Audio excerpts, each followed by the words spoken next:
Magandang hapon mga kasulyana. Ang sabi ko sa reels ko dati na nakaprepare tayo ngayong araw, ngayong hapon para magpunta tayo sa Fatima Mandog. Bahala Dahil ka sa tayo buhay mo. magsabat-sabat ng pangadji sa aking sister, sa aking kapatid.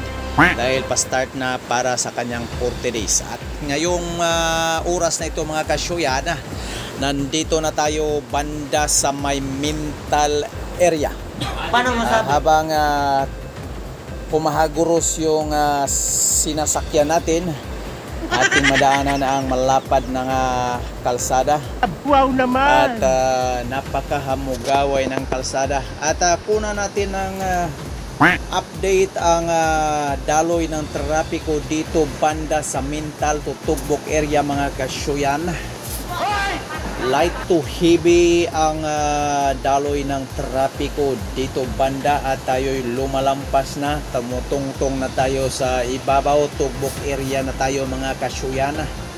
At kagaya nung nasabi ko, light to heavy ang daloy ng trapiko dito sa Mental patungong Tugbok area. Magaling kang Ayun, kupal mga ka. kasyuyan, dito kami nagdaan kasi may shortcut ito or bypass road patungong Mandog, Fatima Mandog mga kasyuyan.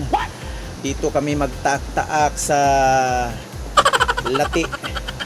May shortcutanan ito mga kasyuyan dahil ito yung madaling daanan patungo doon sa bahay ng aking kapatid.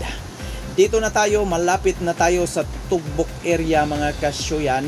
Bahala ka sa At buhay mo. habang humahaguros at humaharurot yung sinasakyan natin at hinahabol yung mga malaking mananap kasi makulimlim na. Gagabhian tayo nito. At mga 4 past pa ngayon ang oras mga kasyuyan at makulimlim na dahil may dagom-dagom at patuloy na humahaguros ang ating sinasakyan mga kasyuyan at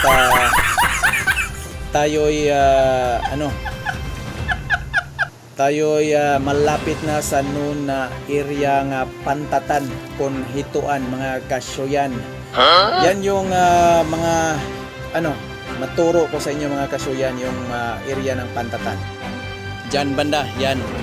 Yang linyada ng mga tindahan diyan, diyan yung makita ninyo kadalasan ang mga lutong hito, no? May deep fry, may inihaw.